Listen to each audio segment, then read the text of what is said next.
All right, we're here on the range. I'm delighted to be joined by Graeme McDowell. Graeme, did the clubs arrive?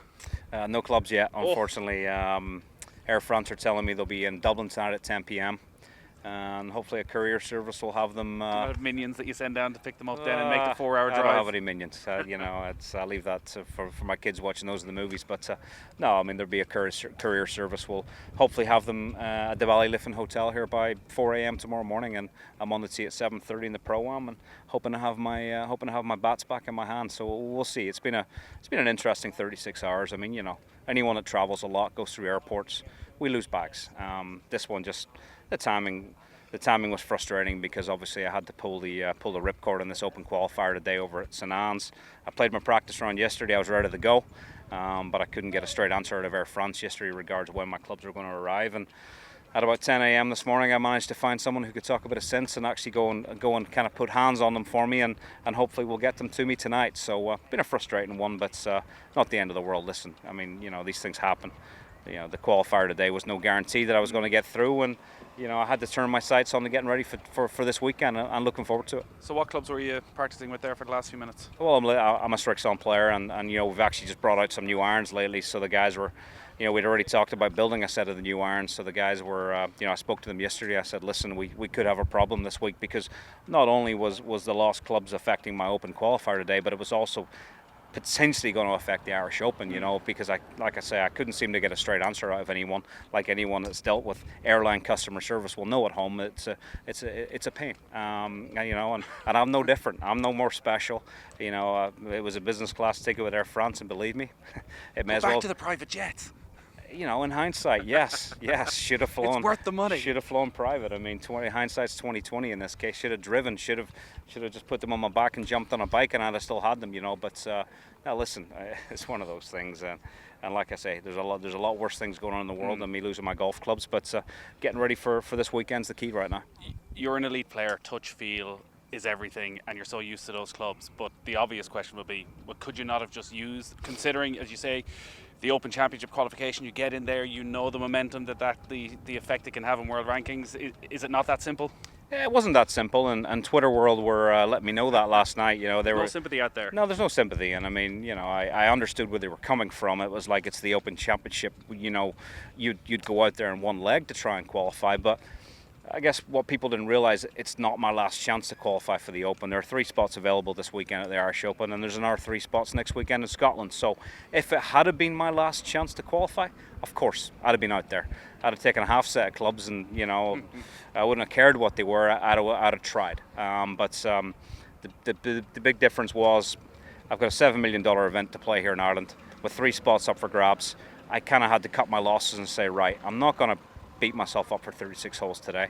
I'm going to get myself to Ireland. I'm going to start building a new set of clubs just in case, and get ready for this weekend. So that was the part of and like you say, it's a touch and feel thing.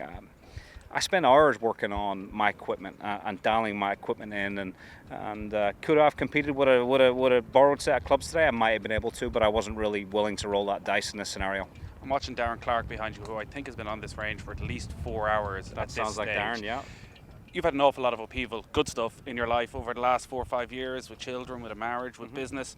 Do you spend as much time on touch and feel on the range as you did 10 years ago, even 5 years ago? Now, listen, life changes, I mean, you become a little less selfish about your time, if you like, when you have a family, as you know, and as people with families know. I mean, I've rededicated myself the last couple of years to the game, because I felt like I did take my eye off the ball, as you lads are, and I've definitely rededicated myself the last few years, and I'm starting to see the fruits of my labour coming through, but it's a slow process.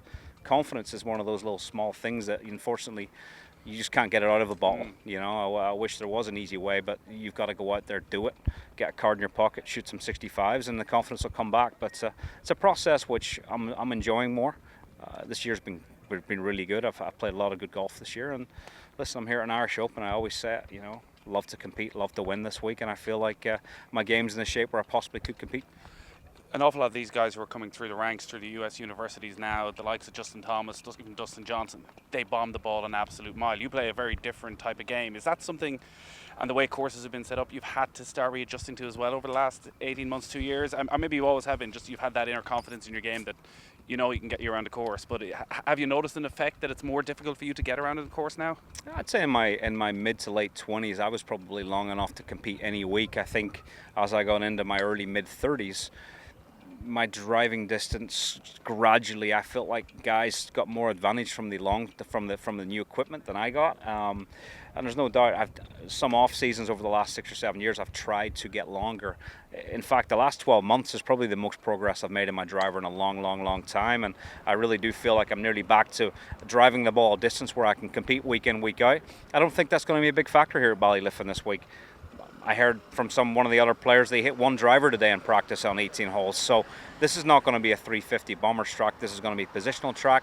Keep it down out of the wind, and some weeks it's all about the Bombers. I don't think it's going to be this week. When you won Pebble back in 2010, Rory McIlroy used to give you a bit of abuse saying that you'd won your home Open. When you won the US Open, you're still waiting for this one. How important is the Irish Open in your calendar?